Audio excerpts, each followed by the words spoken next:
Selamat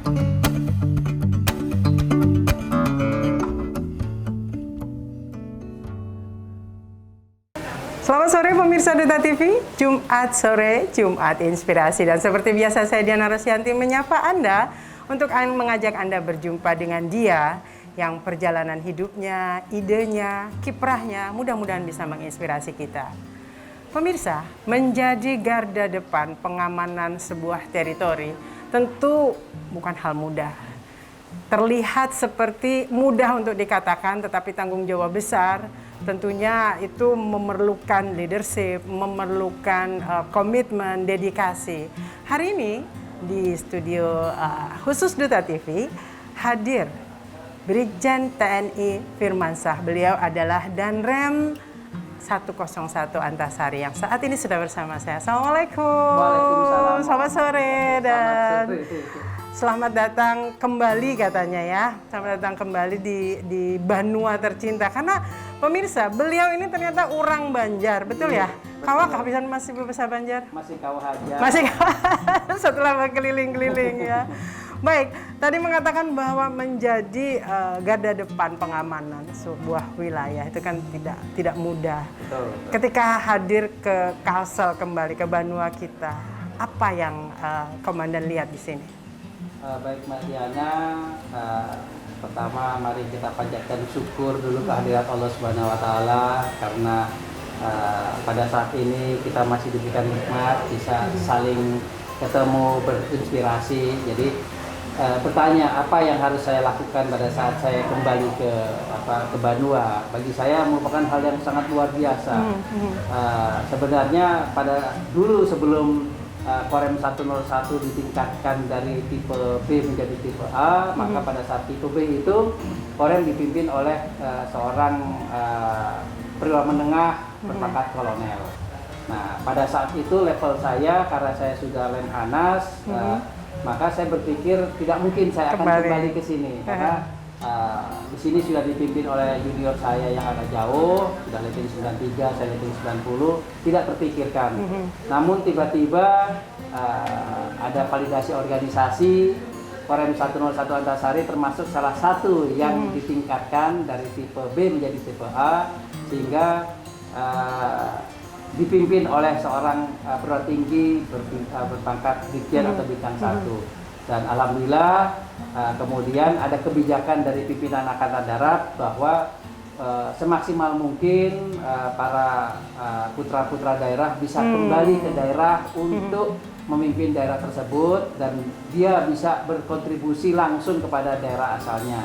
Demikian juga dengan kami, dan harapan itu tentu menjadi tanggung jawab besar bagi saya. Di samping ini adalah amanah dari negara, tetapi juga di situ ada tanggung jawab bagaimana saya harus bisa mengkontribusikan segala kemampuan saya untuk bisa membantu pembangunan di daerah ini. Kemudian kita mulai dari menciptakan rasa aman, kondusivitas wilayah yang memang benar-benar damai sehingga masyarakat bisa beraktivitas dengan baik, para pekerja dapat bekerja dengan baik, ekonomi bisa bergerak, dan akhirnya akan timbul pertumbuhan ekonomi yang bagus, pemerataan nanti yang akan kita capai. Baik, dalam catatan saya Anda sudah 8 bulan ya Komandan. Betul.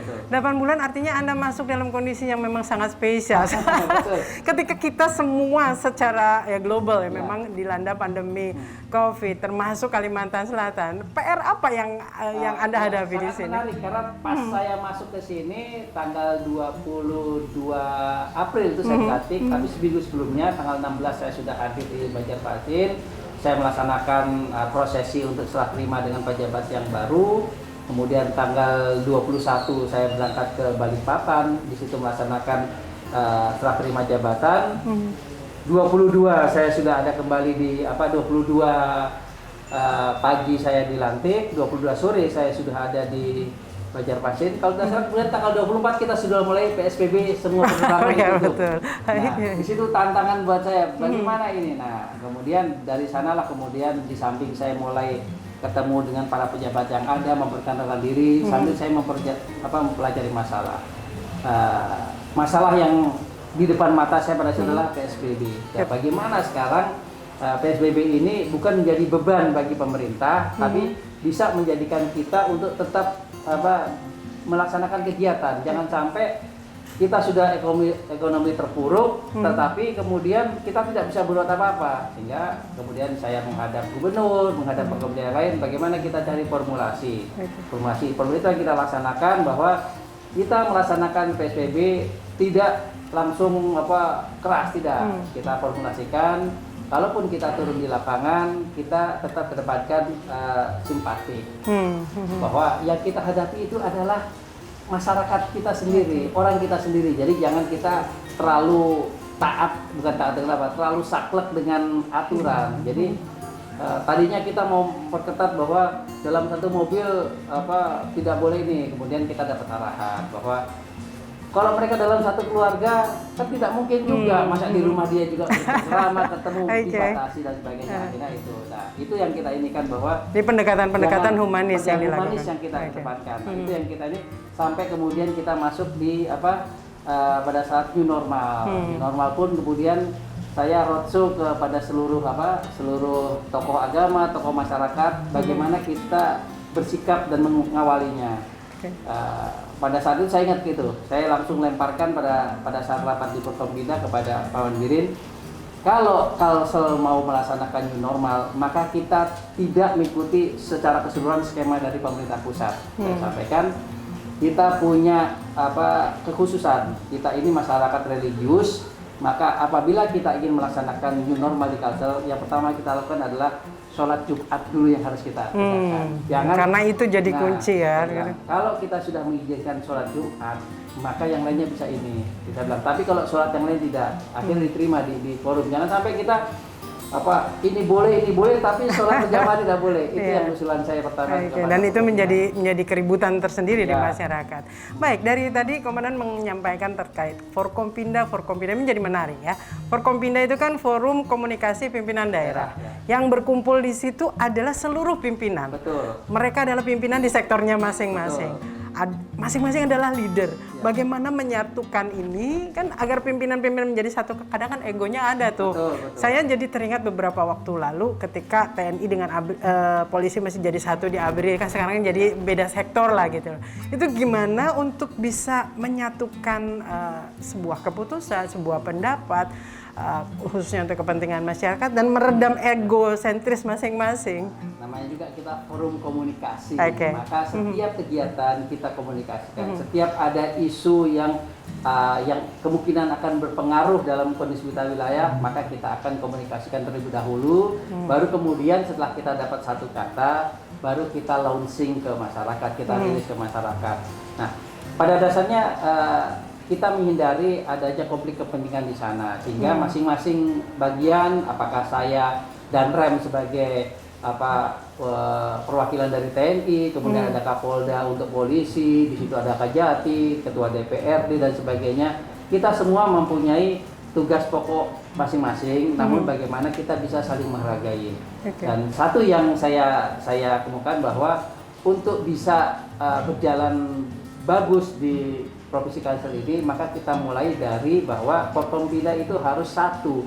Setiap kita bergerak, maka yang keluar adalah satu kata, satu keputusan.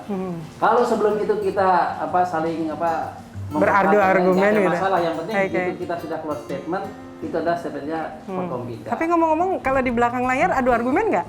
Kadang kita melaksanakan itu, kadang ini, tapi ya nggak apa-apa. Demokrasi ya, itu. Demokrasi. Karena toh sudut pandang masing-masing kan beda. Dan itu menjadi kekayaan sebetulnya ya. Di situ sehingga keputusan kita akan lebih solid dibandingkan kalau hanya ini saja.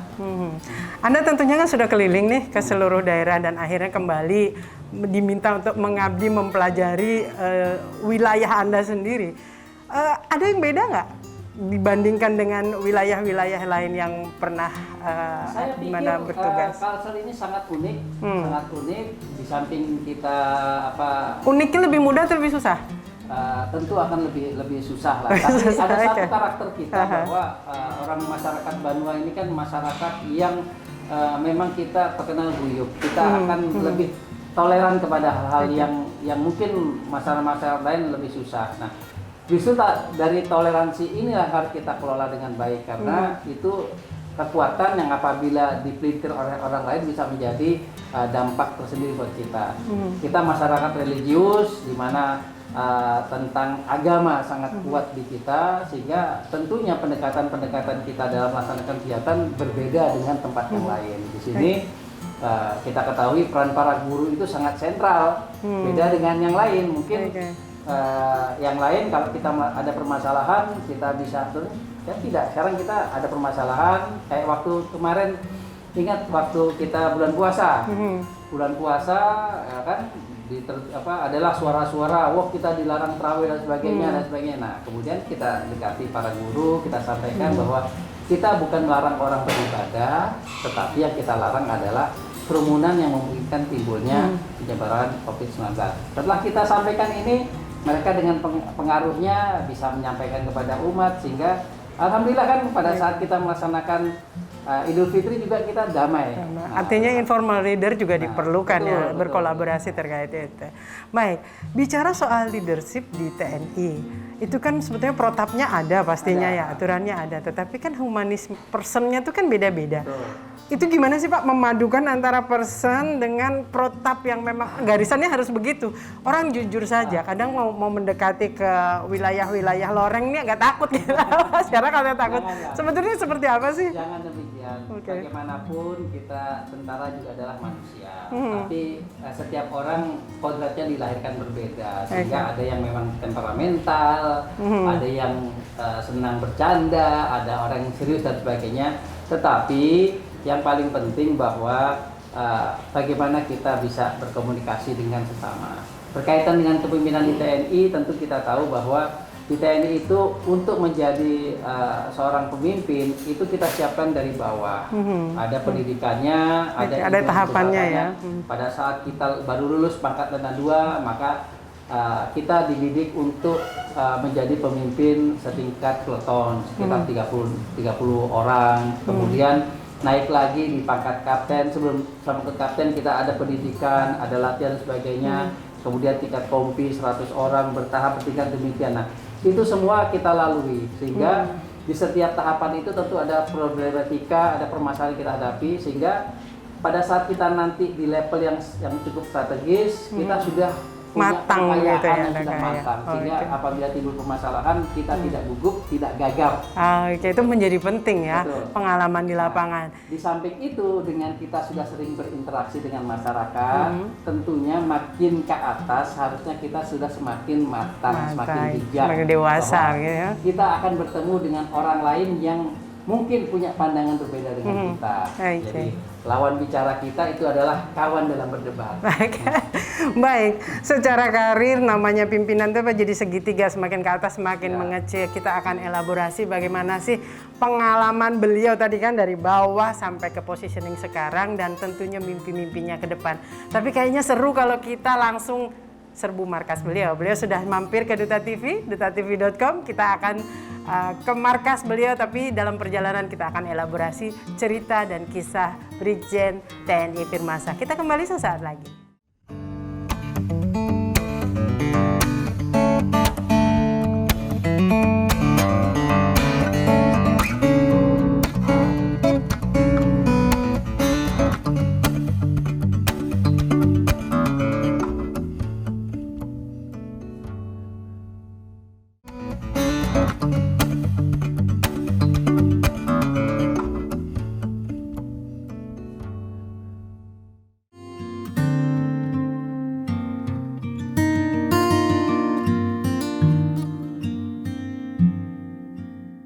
Pemirsa, kita masih bongkar-bongkar mengelaborasi sosok dari Brigjen TNI Firmansyah. Kita akan menuju kantor beliau, tapi di perjalanan ini kayaknya asik juga kita bongkar-bongkar. Tadi menarik bahwa di TNI itu secara hierarki, positioning itu tidak ujug-ujug orang ada di atas memimpin banyak ya. Nah, kalau pengalaman dari komandan sendiri yang paling berkesan di antara tadi jenjang-jenjang itu ketika memimpin di mana dan apa yang membuat itu menjadi sangat berkesan? Tentunya yang paling berkesan pada saat saya pangkat Letnan 2. Itu awal belum?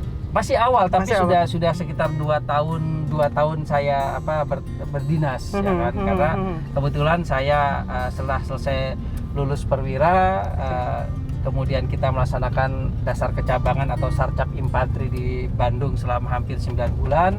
Kemudian setelah sarcap itu rekan-rekan yang lain itu langsung masuk ke kesatuan. Namun saya dengan beberapa orang rekan masih melanjutkan pendidikan komando karena kami terpilih untuk untuk menjadi anggota Kopassus.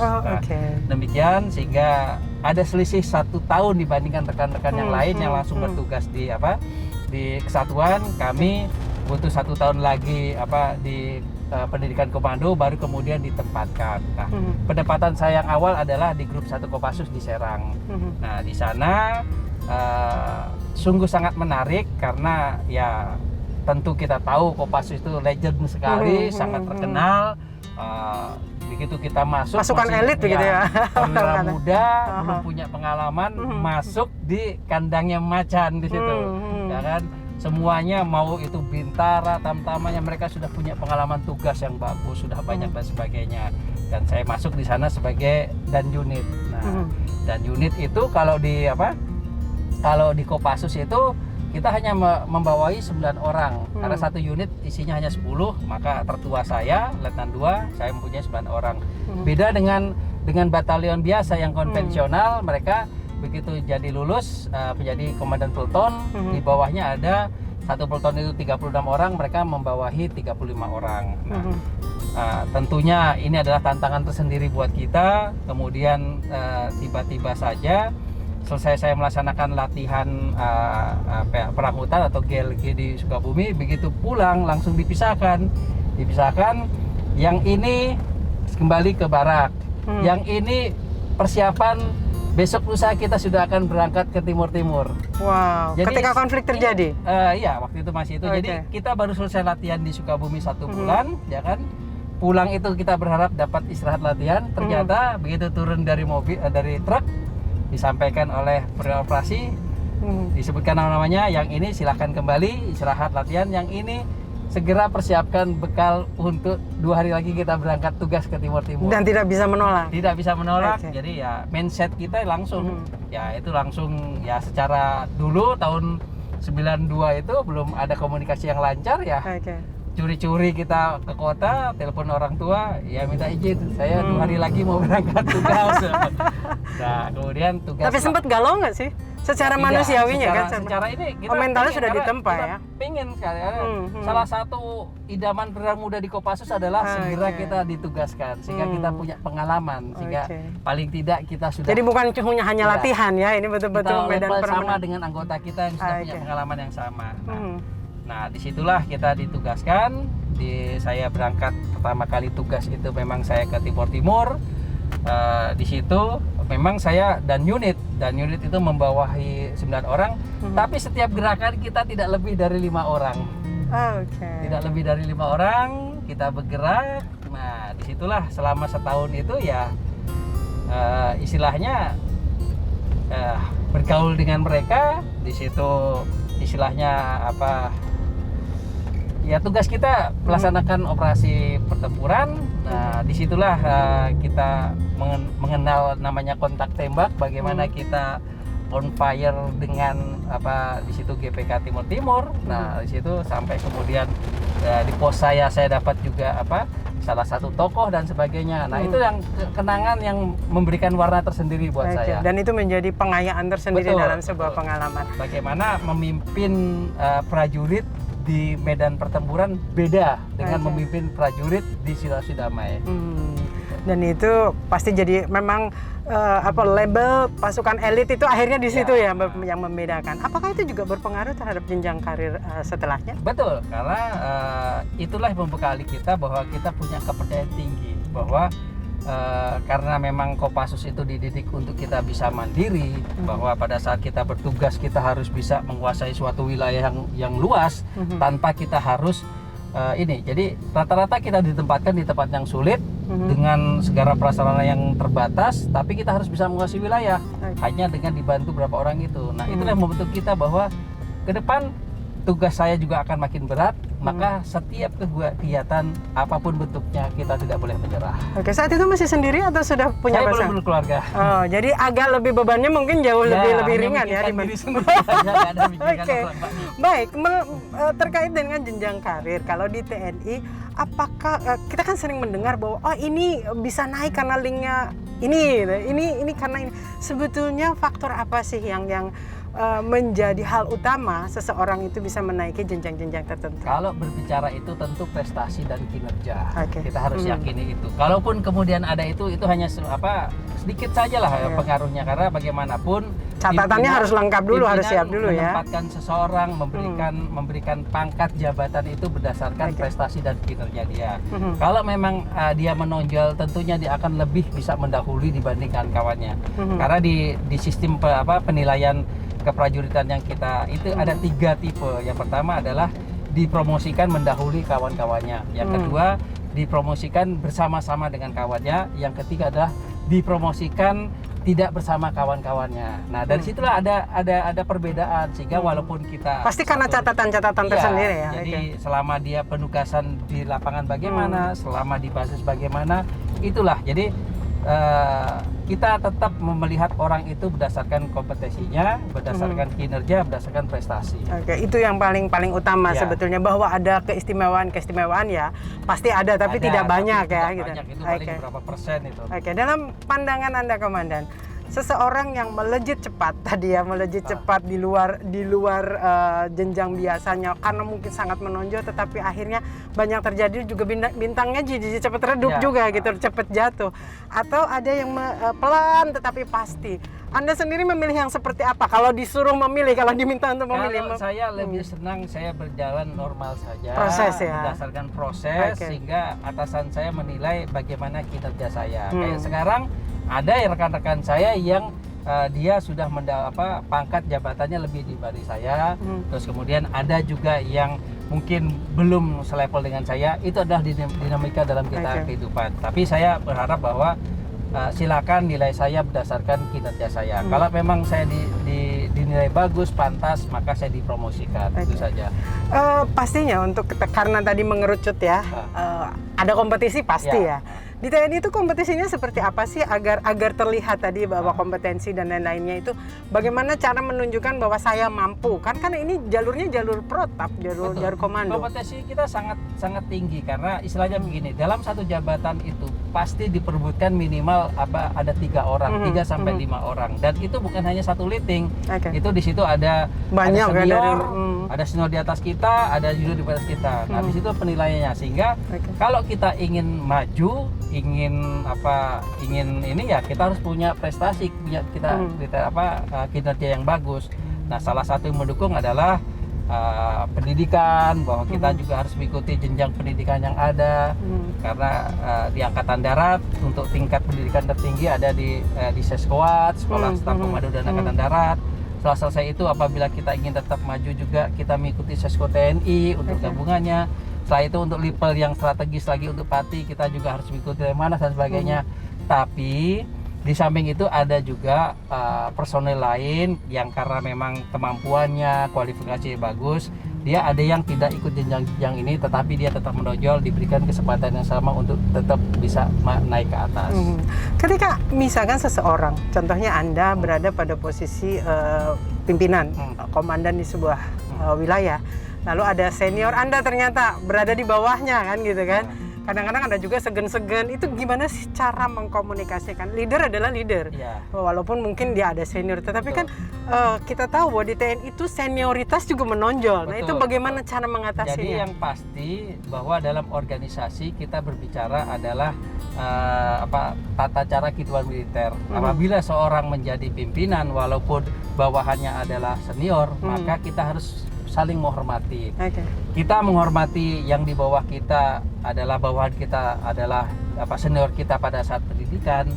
Kita tetap hormati dia. Tetapi yang dipimpin kita ini, yang senior kita, dia juga harus menghormati bahwa kita pimpinan kita gitu. Jadi kalau itu bisa kita laksanakan, maka organisasi dapat berjalan dengan baik. Nah, untuk itu pada saat kita jadi tentara itu selalu didengungkan bahwa kita siap memimpin dan siap dipimpin oleh junior. Itu harus kita pegang. Jadi jangan hanya mau kita memimpin junior, tapi kita juga harus siap untuk dipimpin oleh junior. Jangan sampai sakit hati ketika junior ada di atas kita. Betul. Ya. Itu sih, karena saya sampaikan tadi ada 3 kriteria itu. Kalau kemudian kita dipromosikan tidak bersama-sama dengan rekan kita, berarti kan ada junior nyalip kita. Nah, ada kalanya junior menjadi atasan kita gitu. Itu harus kita siap. Baik, ada sebuah quote yang mengatakan bahwa untuk berada di posisi puncak memang diperlukan skill, karisma dan lain-lain tadi kriteria kompetensinya. Tetapi ternyata untuk bertahan di posisi puncak itu adalah attitude. Ya. Apakah di TNI juga berlaku seperti itu? Bagaimanapun kita harus mempunyai attitude yang baik karena kita kan bergaul dengan semua orang, semua pihak, semua lapisan. Jadi tidak boleh kita hanya meninggikan ego kita bahwa saya bisa seperti ini karena diri saya sendiri, saya tidak dibantu orang lain. Tidak bisa, karena bagaimanapun posisi kita itu pasti ada pengaruh atau saran ini. Di TNI sangat mungkin dan terjadi bahwa kita menduduki itu pasti akan ada saran dari senior atau junior. Pada kalanya pimpinan menanyakan, kamu kenal nggak sih ini? Oh siap, kenal. Baik, itu pada saat memimpin kami komandan itu kalau dipromosikan situ baik, atau ada jadi tidak hanya atasan yang bisa memberikan rekomendasi ya. Baik komandan, itu pada saat saya jadi komandannya dia itu menonjol, itu bagus kalau dipromosikan. Itu jadi tidak mungkin kita menjabat di satu jabatan itu hanya karena prestasi kita, tetapi ada juga masukan apakah itu senior, junior atau rekan kita sendiri. Karenanya ya kita harus berbaik-baik dengan semua orang. Attitude. Skill lain yang harus dipunyai selain tadi kan memang TNI itu menonjolkan skillnya pasti ketentaraan lah ya, menjaga keamanan dan lain-lain. Yang lainnya adalah leadership yang harus kuat. Skill apa lagi yang harus dipunyai ketika semakin ke atas? Karena tadi kan kalau di posisi Anda aja harus jadi Forkombina berkomunikasi dengan yang lain. Nah, kalau kondisi sekarang mau tidak mau kita harus bisa berkomunikasi yang baik. Komunikasi sosial harus kita kelola dengan baik karena kita berhadapan dengan mitra kerja, kita berhadapan dengan masyarakat. Kemudian yang tidak kalah penting karena kita sekarang di era teknologi, jadi jangan sampai kita menjadi perwira, menjadi pimpinan yang tidak mengerti tentang teknologi. Minimal kita bisa mengikuti. Yang ketiga, tidak kalah penting, selalu perkaya wawasan kita. Jangan kita hanya bangga bahwa kita tentara, kita hanya menguasai masalah ketentaraan, kita juga harus tahu masalah-masalah yang lain. Karena yaitu sekali lagi, mitra kita bekerja punya background yang berbeda dengan kita. Mau tidak mau kita juga harus tahu apa yang ada di otak mereka sehingga pada saat kita berbicara bisa nyambung. Mereformasi tim, mereformasi anak buah ke bawah gitu kan, tadi di atasnya sudah nih harus melek teknologi, komunikasi yang bagus, attitude. Tapi kan ke bawah ini juga tidak mudah. Dan tidak semuanya lulusan di Magelang mungkin ya gitu lah kan, juga ada yang dari lokalnya masing-masing. Itu bagaimana membuat rata kemampuan sekarang makanya di setiap organisasi kita, organisasi yang sangat matang, kita selalu melaksanakan evaluasi sehingga secara bertahap Angkatan Darat itu selalu membuatkan perbaikan-perbaikan. Nah, dulu Tamtama mungkin cukup lulusan SD, sekarang sudah ditingkatkan. Kita berharapkan dia sudah lulusan minimal SMP, bahkan sekarang sudah SMA. Gitu kan. Demikian juga untuk Bintara. Jadi secara intelektual diharapkan tidak ada gap yang terlalu tinggi antara pimpinannya dengan bawahan. Kalau dia lulusan SMA berarti pola pikirnya sama dengan pimpinannya yang kalau umpamanya letnan dia juga lulusan SMA, kemudian dia masuk ke akademi militer, di sana ditambah lagi sehingga dapat gelar S1. Tapi dasarnya kan sama. Nah, itu jadi kemudian juga sekarang ini para Bintara itu juga diberikan kesempatan yang sama apabila dia ingin melanjutkan kuliah. Sehingga mau tidak mau generasi Angkatan Darat TNI itu akan semakin lebih bagus dibandingkan generasi yang dulu. Jadi kita sekarang bukan hanya berbicara skill pertempuran, tetapi kita juga harus sudah punya knowledge yang tinggi. Jangan ketinggalan ya. Betul. Gitu. Baik, kalau kita flashback, kenapa sih komandan akhirnya memilih ingin menjadi TNI? Kecebur, didorong orang, atau memang mimpinya memang ingin menjadi anggota TNI? Saya pada saat saya SMA, saya kebetulan ikut pencinta alam di SMA. Jadi Anak-anak Menwa memang begini saya ya. SMA 3 Teladan di Jakarta. Oke. Itu punya organisasi pencinta alam namanya Sabawana. Nah, disitulah yang kemudian karena kita bersentuhan dengan alam, kita tertantang, terus kemudian kita sering lihat. Kebetulan saya kecilnya rumah saya di Jakarta itu di depan saya komplek Parigir Cilandak, sehingga yang kita lihat juga tentara. Jadi mau nggak mau ya terus terdistract saya terus bilang, gitu ya. Ya lulus SMA kenapa tidak harus jadi Oke. tentara? Cuma saya bilang saya ingin jadi angkatan darat saja. Gitu loh. Nah, jadi secara kesiapan secara fisik karena saya ikut klub pencinta alam Sabawana itu ya akhirnya fisik saya juga terbina. Lebih gitu. mudah, ya. Jadi lebih mudah saya untuk ke sana. Ya alhamdulillah sekali mencoba langsung diterima. Langsung diterima. Setiap orang pasti punya mimpi. Ya. Tadi ya buka pintu rumah terlihat ingin akhirnya menjadi TNI AD dan akhirnya kesampaian. Tentunya mimpinya ya nggak cuma selesai sampai di sini. Ya. Adakah yang Ya, tentu, menjadi target? sangat wajar apabila setiap orang punya mimpi. Kalau di tentara pasti mimpi tertinggi kita adalah bisa mencapai perwira tinggi bintang 4. Itu mimpi yang mimpi yang logis. Tapi kemudian kita juga melihat potensi diri kita, apakah kita bisa mencapai sana atau tidak ya. Tapi kalau secara bermimpi tetap kita akan ke sana. Ya insya Allah kalau memang Tuhan meridai kita dapat. Kalau tidak ya berarti kita harus bisa legowo bahwa memang karir saya sampai di sini. Ya, insya Allah lah itu. Itu kan jenjang yang memang diimpikan oleh seluruh tentara ya. Tetapi kalau jenjang yang sifatnya penempatan, adakah tempat yang diinginkan, yang dimimpikan? Saya ingin sekali berada di wilayah teritori ini gitu. Kalau saya tentu kalau sekarang tantangan mungkin kalau gitu. saya sekarang pangkat Brigjen dengan jabatan Danrem, nah tentu saya ingin tetap ke atas. Ya saya punya kesempatan kalau memang itu rezeki saya, itu amanah dari Allah Subhanahu Wa Taala. Tentunya saya ingin juga menjabat sebagai Panglima Kodam ya. Panglima Kodam. Tetapi saya tidak pernah mentargetkan diri saya harus dikodamin dan sebagainya. Alhamdulillah dari semenjak saya pertama saya menjadi tentara sampai sekarang saya tidak pernah ingin bahwa saya harus masuk kodam sini, tidak. Terserah dari dari karena memang atasan. begitu ya aturannya ya, karena harus kita siap diterima. siap ditempatkan di mana saja gitu. Selain tadi berjuang di Timur pada awal karir, kalau di wilayah teritori Indonesia semua sudah terkelilingi? Sudah, saya pernah penugasan di Timur Timur, pernah penugasan di Aceh, pernah penugasan operasi pemulangan pengungsi di Pulau Galang, kemudian ke luar negeri juga sudah pernah, berapa kali pendidikan ke luar negeri, kemudian latihan luar dengan tentara asing juga sudah. Alhamdulillah. Kemudian kalau berkeliling Indonesia sudah hampir semua Sabang sampai Merauke sudah selesai ya. Alhamdulillah. Mungkin kalau saya tidak menjadi tentara ya mungkin tidak bisa berkeliling seperti ini. Oke, baik. Ada orang yang bilang memang kalau ya lulusan AKMI di level Anda dan mungkin juga rekan-rekan itu nyaman jadi tentara. Tapi juga ada yang mengeluh, katanya mereka yang di barak-barak, mereka yang di asrama itu dulu ya. Tapi kalau sekarang agak kurang kita dengar.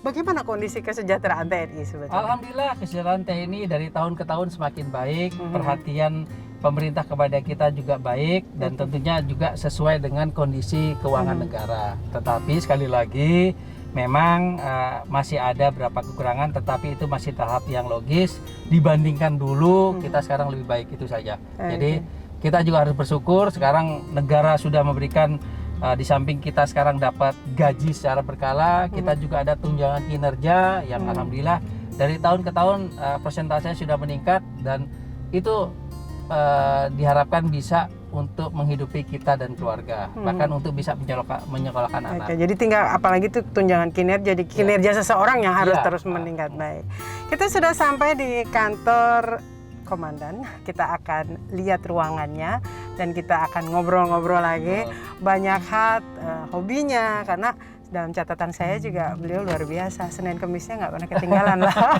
Kita kembali sesaat lagi.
Pemirsa Duta TV, masih kita mengelaborasi sosok dari Brigjen Firmansyah. Sudah berganti kostum ini.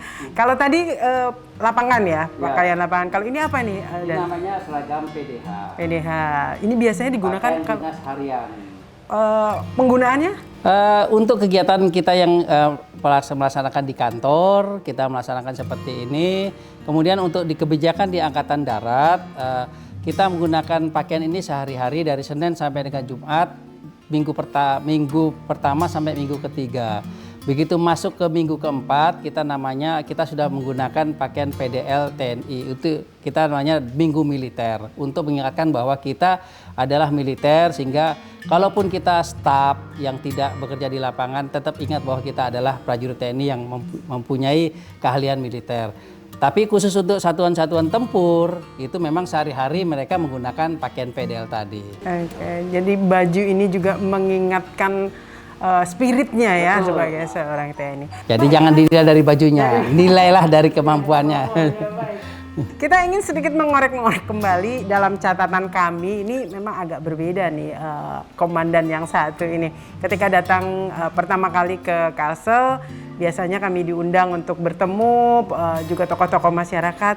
Ini beliaunya sendiri yang datang, termasuk juga kepada media. Artinya kan memang stylenya berbeda. Kenapa Anda melakukan itu? Tidak mengundang kita saja untuk datang ke kantor ini. Sebagai seorang tamu di suatu wilayah, tentunya akan lebih baik saya yang datangi mereka. Memang ada orang tertentu, komandan tertentu yang mengumpulkan, tapi bagi saya tidak. Itulah merupakan personality saya, demikian maka saya harus bisa bergaul dengan semua lapisan. Jangan saya menempatkan diri sebagai komandan, tapi tempatkan diri adalah kita punya level yang sama, tetapi kita punya tugas pokok yang berbeda. Itu saja. Dalam pandangan Anda, posisi menjaga wibawa, apalagi nih Anda seorang TNI, menjaga wibawa seorang leader atau pimpinan, itu harus seperti apa sih? Harus galakkah? Harus tegaskah? Atau harus seperti apa? Wibawa memang harus dijaga, tetapi kemudian jangan kita menjadi seorang yang jaim. Nah, demikian maka wibawa itu keluar dari personality kita sehari-hari. Nah, demikian, jadi jangan kita kemudian, intinya pada saat kita menjabat, jangan sekali-kali kita menjaga jarak dengan siapa saja. Dari situ orang akan menilai kita, apakah kita memang personel yang dibuat-buat atau memang itu keseharian kita. Nah, kalau saya berpikir bahwa bersikap ramah tamah itu salah satu dari cirinya TNI, bahwa kita harus ramah kepada seluruh masyarakat, membantu kesulitan masyarakat. Itu adalah wajib TNI. Oke. Salah satu yang kami catat juga, ini berdasarkan korek-korek ya pemirsa, itu Anda juga sangat rutin melakukan Senin Kemis, puasa Senin Kemis. Adakah makna dari secara positioning pribadi atau juga kaitannya dengan menjalankan amanah yang cukup besar ini? Tidak juga, karena kebetulan kalau puasa Senin Kamis itu sudah lama saya jalani, sudah bertahun-tahun yang lalu, mungkin ya sudah lama, mungkin sudah puluhan tahun, karena sudah menjadi kebiasaan maka sulit untuk ditinggalkan. Tetapi kemudian kalau dari segi medis itu sangat banyak manfaatnya, karena tubuh kita itu harus didetoksisasi. Nah, salah satu cara paling ampuh untuk detoksisasi itu adalah puasa Senin Kemis. Jadi dalam satu minggu tubuh kita dibersihkan, kita tidak ini, sehingga ada kesempatan tubuh kita istirahat, ada zat-zat yang memang tidak perlu yang kita keluarkan. Itu saja. Tapi secara mentally ada pengaruhnya nggak? Dengan demikian kita akan belajar sabar. Belajar sabar saja, karena tantangannya banyak sebagai pejabat di sini. Pada saat kita diundang harus makan dan sebagainya ya. Bagaimana kita bisa menghargai mereka, bagaimana kita bisa menyampaikan, kita tetap menghargai undangan mereka, tetapi yang menjadi tujuan kita tetap dilaksanakan. Oke, jadi latihan diplomasi komunikasi ini penting. Kembali ke positioning itu. Komunikasi tadi komandan juga mengatakan bahwa sekarang penting sekali ya di position, apalagi position leader.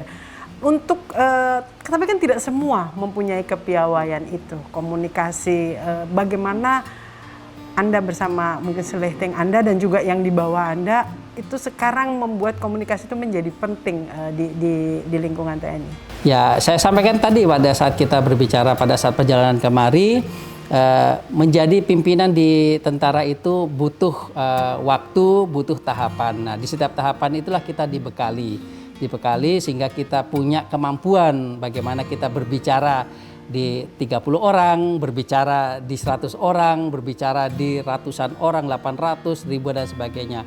Itu adalah tahapan yang kita lalui. Kemudian tidak kalah pentingnya kita belajar juga dari orang lain.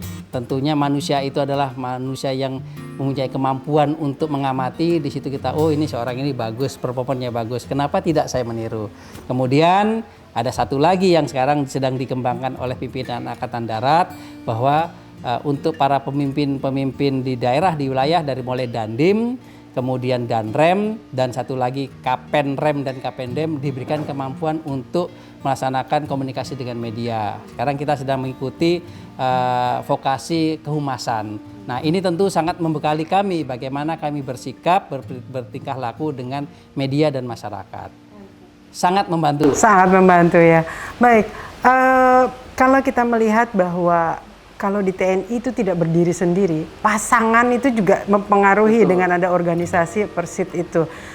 Sejauh mana ini bisa menjadi sebuah sinergi dalam membina, apalagi menjadi komandan di sebuah wilayah? Betul. Karena bagaimanapun setiap komandan itu pasti juga apabila sudah berkeluarga, istrinya juga mempunyai tanggung jawab yang sama untuk membina keluarga. Nah, di situ kita lihatkan bahwa kita juga harus rukun, kita juga harus harmonis sehingga kita bisa jadi contoh oleh anggota kita. Demikian juga pada saat sekarang istri saya adalah istri seorang komandan Korem, tentunya dia juga harus bisa membina anggota-anggota Korem. Nah, tentu juga sama, istri ini juga mengikuti level jabatan kita sehingga kemampuannya juga akan diasah. Jadi intinya Persit sangat berguna untuk kita sebagai membantu kita agar pencapaian tugas kita dapat terlaksana dengan baik. Tanpa dukungan istri, tanpa doa istri dan anak-anak, tidak mungkin kita bisa sukses. Artinya berkembang dan growing. Betul, sama, ya? Betul. Jadi pada saat kita tidak, pada saat kita seskuat, pada akhir pendidikan ada penataran istri. Di situ istri pun juga dibekali ilmu-ilmu yang bagus bagaimana nanti bersikap pada saat level selanjutnya, bapaknya pada level Danyon dan sebagainya. Pada saat kita ikut Susdadim, pada akhir pendidikan ada penataran istri. Pada saat kita Sesko TNI ada penataran istri. Pada saat saya kemarin Lemhanas juga ada penataran istri. Jadi setiap level jenjang pendidikan kepangkatan yang diambil oleh tentara, di situ juga istrinya juga dibekali dengan level yang sama. Jadi jangan ada gap yang jauh. Sukses seorang leader di TNI itu ya harus selesai dulu permasalahan yang internalnya ya. Betul. Oke, baik, menarik. Adakah role model atau sosok di TNI ataupun di luar yang menjadi panutan dari komandan? Banyak sekali kalau saya bilang. Kalau ya satu atau dua orang yang memang menjadi dialah ya gitu, cukup menginspirasi. Kalau saya secara pribadi saya kagum dengan almarhum Pramono Ediwibowo. Beliau itu pemimpin yang tegas, tapi kebapaannya sangat tinggi, memperhatikan anggota. Saya kenal beliau pada saat saya mulai di grup 1 Kopassus. Saya masuk di sana, letnan muda. Beliau adalah Kasih-op grup 1 Kopassus. Bagaimana beliau menempatkan diri walaupun beliau sudah mayor, kita letnan muda. Beliau mau menyapa kami yang muda ini. Beliau mau membimbing kami. Sampai kemudian ketemu lagi beliau pada saat menjadi komandan grup 5 Kopassus. Saya juga di sana. Bertemu lagi dan sebagainya. Itulah, saya sangat kagum dengan beliau. Oke. Ada tokoh lain? Oke, baik. Ini menjadi penting karena role model itu tadi kan ketika beliau juga tadi menyampaikan pasti nilai-nilai itu juga yang ingin dilakukan ketika berada di posisi itu ya. Nah kalau untuk di sini permasalahan, bukan kita katakan permasalahan, apa yang dilihat atau hal krusial apa yang ingin ditingkatkan dari anggota dan semua tim atau TNI yang ada di Kalau berbicara untuk Korem 101 Antasari, secara general, secara umum kita sudah bagus dalam melaksanakan tugas. Namun yang jadi sorotan saya sekarang adalah mengurangi korban jiwa, karena kita tahu Kalsel ini, Banua ini sangat terkenal dengan hal yang manis-manis. Konsumsi gula kita berlebih. Kayak itu mah korban jiwa karena sendiri gitu. Justru itu karena saya dapat laporan dalam 1 bulan yang berapa hari yang lalu ada anggota yang meninggal karena yaitu. Nah, bagaimana sekarang saya mengelola supaya jangan sampai timbul ini, karena itu kan pola hidup, ya kan. Pola hidup artinya bisa kita perbaiki gitu loh, bahwa jangan kita meninggal sia-sia karena kebiasaan kita. Nah, saya sampaikan kepada seluruh prajurit, ya silakan kita mengkonsumsi gula tapi jangan berlebih lah gitu loh. Itu yang jadi jangan kita ada inilah. Nah, di samping itu hanya secara untuk korban jiwa, tapi yang lainnya bahwa kita ingin meningkatkan kemampuan prajurit di sini, bahwa prajurit di kewilayahan itu harus benar-benar bisa menyatu dengan masyarakat. Di Kalsel ini alhamdulillah semua prajurit bisa, namun masih bisa kita tingkatkan lagi sehingga kehadiran ini memang benar-benar dibutuhkan oleh masyarakat. Kehadiran TNI memang bisa menjadi penyambung suara rakyat gitu. Ada sebuah catatan juga ketika kita memasuki masa pensiun, khususnya adalah untuk mereka yang mungkin di level-level prajurit.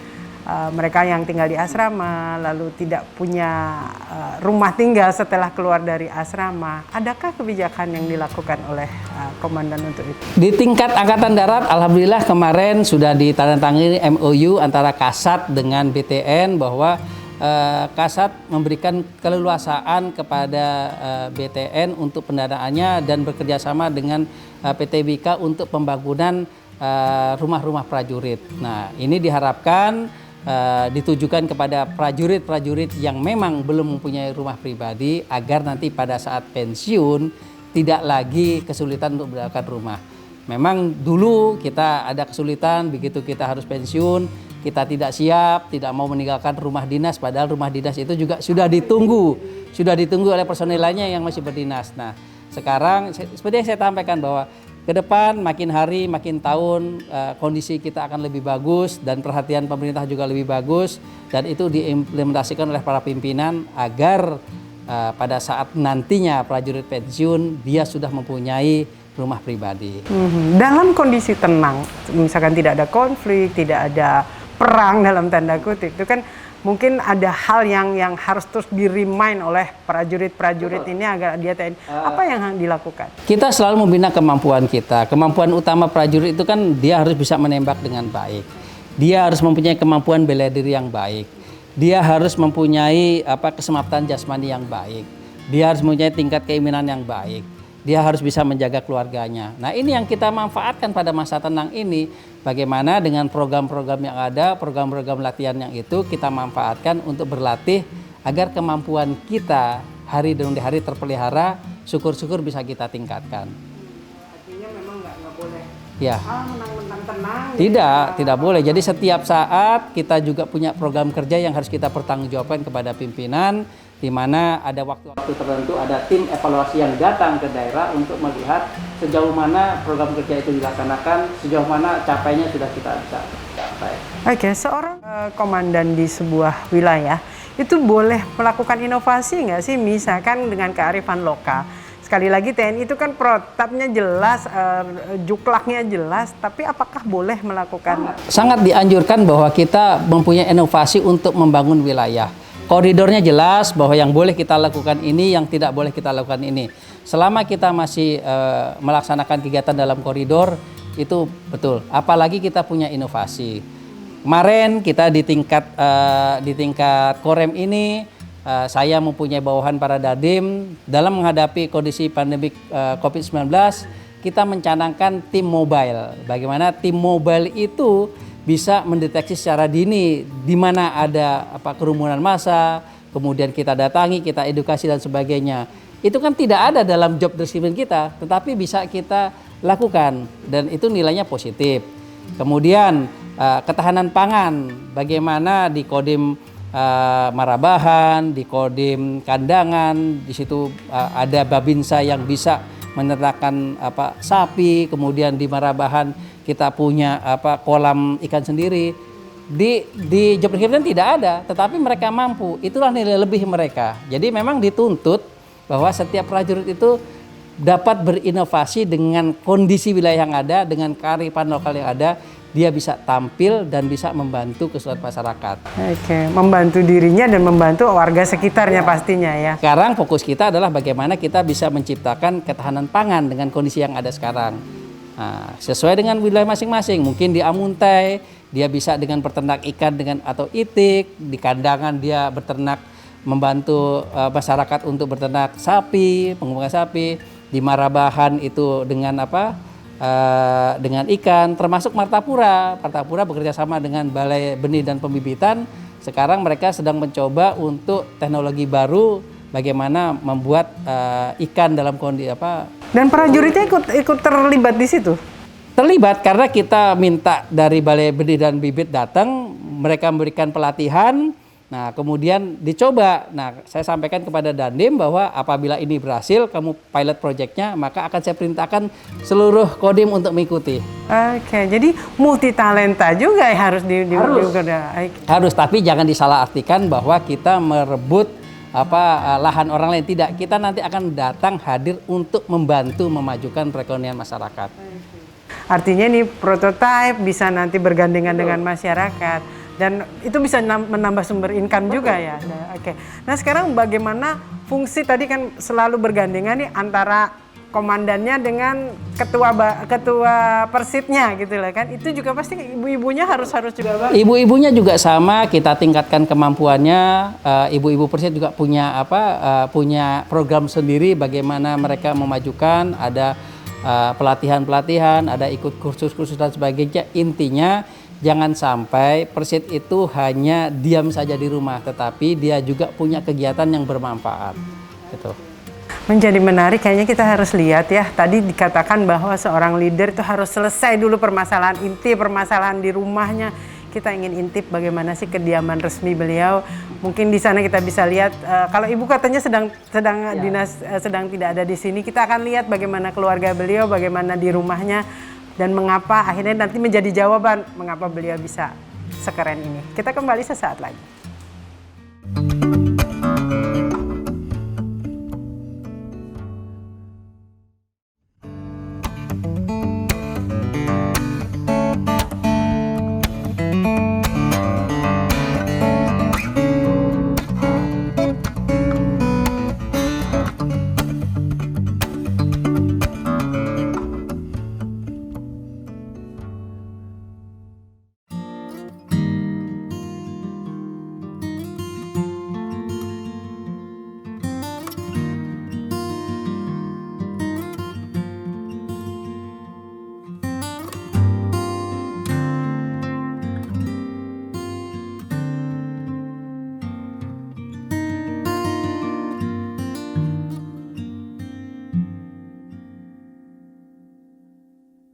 Pemirsa, masih kita berbincang-bincang. Tadi Anda sudah menyaksikan bagaimana situasi atau kondisi kediaman seorang Danrem 101 Antasari.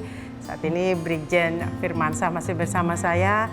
Itu juga tadi keluarga-keluarganya yang luar biasa sudah mendukung sampai di posisi ini. Komandan, untuk tentunya kan tadi ada hal yang menjadi spirit TNI. Itu nggak bisa dilepaskan sampai kapanpun gitu ya. Tetapi juga ada spirit-spirit yang sifatnya pribadi pastinya. Adakah yang berbeda atau memang tetap dalam satu irisan? Saya pikir semuanya sama lah, tidak ada yang perlu kita khususkan bahwa dalam kehidupan sehari-hari tentunya akan mempengaruhi juga kehidupan kita dalam melaksanakan tugas. Apa yang kita lakukan sehari-hari harusnya dapat merupakan cerminan kita dalam pelaksanaan tugas. Intinya jangan dibuat-buat lah, itu saja. Kita normal saja seperti biasa, tentunya orang lain akan menilai. Mereka akan tahu apakah kita berbuat itu karena ada sesuatu atau karena memang demikian adanya, gitu aja. Hobi saya lari, jogging, kemudian kemudian tiap hari saya pasti jalan kaki 1 jam 5 kilo. Kemudian diselingi ada hari-hari tertentu saya sepeda karena saya di sini kebetulan Banjarmasin ini rutenya beraspal dan landai sehingga saya menggunakan road bike gitu. Kalau sepedaan ya sekitar minimal 45 kilo. Sabtu atau Minggu kalau memang ada waktu luang sekali-sekali saya main golf. Ya. Anda kan bertanggung jawab terhadap 13 kodim pastinya. 11 kodim. 11 Karena ya? ada 2 kodim. Tidak ikut sesuai Jadi gini, kabupaten kota. Kalsel itu membawahi 13 kota kabupaten, namun saya hanya ada 11 kodim. Karena ada 2 kodim yang membawahi 2 kabupaten, yaitu Kodim 1001 Amuntai membawahi HSU dengan Balangan. Kemudian karena pemekaran itu. Kemudian Kodim 1006 Martapura membawahi Banjarbaru dengan Kabupaten Banjar. Tetapi saya mempunyai 2 batalion, 621 yang ada di Barabai dengan 623 yang ada di Banjarbaru. Secara schedule, apakah sudah terkelilingi semua kah? Sudah. Atau bagaimana? Alhamdulillah pada saat awal menjabat, walaupun dalam kondisi pandemi COVID-19, saya prioritas pertama adalah mendatangi satuan bawah tersebut. Semuanya sudah saya datangi. Dan insya Allah nanti di tahun 2021 saya tingkatkan lagi. Kalau kemarin sampai di tingkat kodim batalion, mungkin di 2021 saya akan sampai ke tingkat koramil-koramil mereka. Dan pastinya senang ya kalau atasannya datang gitu. Alhamdulillah, karena merupakan bentuk perhatian mereka bahwa pimpinan tetap memperhatikan dimanapun mereka berada. Oke, kembali ke tadi bahwa ada kearifan lokal juga untuk menguatkan perekonomian, apalagi di masa pandemi seperti ini, baik untuk anggota maupun juga mungkin untuk masyarakat sekitar. Adakah dari yang sudah dilakukan selama 8 bulan ini yang sudah di marker bahwa ini bisa jadi prototipe kearifan lokal Kalsel yang bisa dikembangkan di seluruh dunia dan ke nasional bisa dibawa? Kalau nasional mungkin belum, tapi yang sudah itu di Kodim kandangan atau itu yang mereka babinsanya beternak sapi sampai sekarang pun dia sudah bisa mensuplai untuk kebutuhan sapi di tingkat sini. Kemudian kalau yang lain-lainnya saya pikir hanya membantu itu. Kemudian ada babinsa yang juga membantu untuk untuk pupuk. Kemudian satu lagi prestasi yang dari Kodim 1022 Tanah Bubu. Kemarin mereka membuat perpustakaan keliling, di mana kita tahu kondisi Tanah Bubu banyak masih yang harus dicapai dengan perahu. Mereka membuat perahu keliling untuk membantu edukasi masyarakat. Baik. Kalau kita melihat gambar di belakang ini kan sungai. Itu orang mengenalnya sungai itu di Kota Banjarmasinnya, tetapi juga sebetulnya Kabupaten Banjar juga masih sungai, dan wilayah Kalimantan Selatan relatif unik masing-masingnya. Bagaimana Anda memotret dari sisi keamanan begitu ya, bahwa pastinya kan satu wilayah dengan yang lain itu akan berbeda, untuk bisa menekankan itu? Betul. Jadi secara umum saya sampaikan bahwa Kalsel ini relatif kondusif. Kita sudah berapa kali melaksanakan kegiatan hajatan besar untuk apakah itu pilkada ataupun pilpres, alhamdulillah semuanya bisa dalam kondisi damai. Nah, sekali lagi bahwa berbekal kondisi damai ini jangan membuat kita terlena. Pertama, setiap pergantian pejabat saya sampaikan selalu kuasai wilayah kalian. Siapa lagi yang mengatakan itu bahwa hanya kalian para dandim yang menguasai wilayah. Kemudian segera beradaptasi dengan wilayah, ketahui kearifan lokalnya, dekati tokoh masyarakatnya, dekati Forkopimda. Insya Allah kalau kita bisa berbuat demikian, maka kita bisa bertugas dengan aman, tuntas, damai. Jadi kuasai wilayah, ketahui potensinya, ketahui kerawanannya, maka itu jadi modal kita untuk bertugas. Baik, itu pesannya untuk yang dibawa beliau. Di akhir obrolan kita, pesan untuk warga Banua, Dingsanak Pian Sabarataan di Banua kita, mungkin ada yang ingin dipesankan agar tadi kondisivitas itu tetap bisa terjaga. Kepada seluruh warga Banua, kepada masyarakat Kalimantan Selatan, untuk bisa mencapai tingkat kesejahteraan yang kita inginkan, tentunya butuh suatu pekerjaan yang bersama, kerja keras, kerja cerdas, dan tuntas. Dalam artian bahwa setiap masyarakat Banua mempunyai tanggung jawab untuk memajukan Banua. Nah, untuk itu mari kita bangun Banua ini bersama-sama. Kami dari pihak TNI, dalam hal ini Korem 101 Antasari, bekerja bagaimana kita bisa menciptakan kondisi lingkungan yang kondusif, dinamis, terpelihara, terjaga. Kemudian setelah kondisi dapat tercapai, maka silahkan masing-masing perorangan untuk sesuai dengan tugas dan masing-masing untuk berkarya membangun Bandung ini. Sekali lagi, kami butuh bantuan dari seluruh masyarakat. Mari kita jaga kedamaian yang ada di Kalimantan Selatan ini. Mari kita ciptakan bahwa Banua adalah masyarakat yang cerdas, masyarakat yang bertanggung jawab. Berkaitan dengan pilkada yang sudah usai, mari kita kembali bersatu, mari kita guyup bahwa apa yang menjadi tanggung jawab kita sudah kita laksanakan.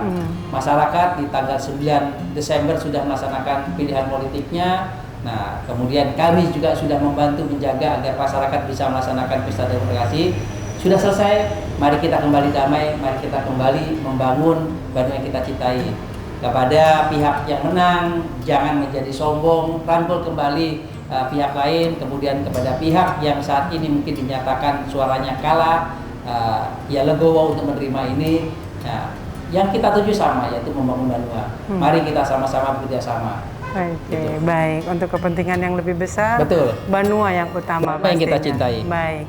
Terima kasih Jenderal sudah berkenan untuk berbagi sharing inspirasi. Mudah-mudahan ini bisa menginspirasi masyarakat. Terima kasih Mbak Payana. Oke, terima kasih. Selamat sore. Assalamualaikum. Selamat sore. Pemirsa Duta TV, leadership adalah tentang komitmen dan hati.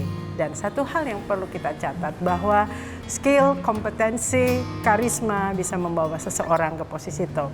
Tetapi hanya attitude dan karakter yang akan bisa mempertahankan seseorang di posisi puncak. Saya Diana Rosyanti, sampai jumpa.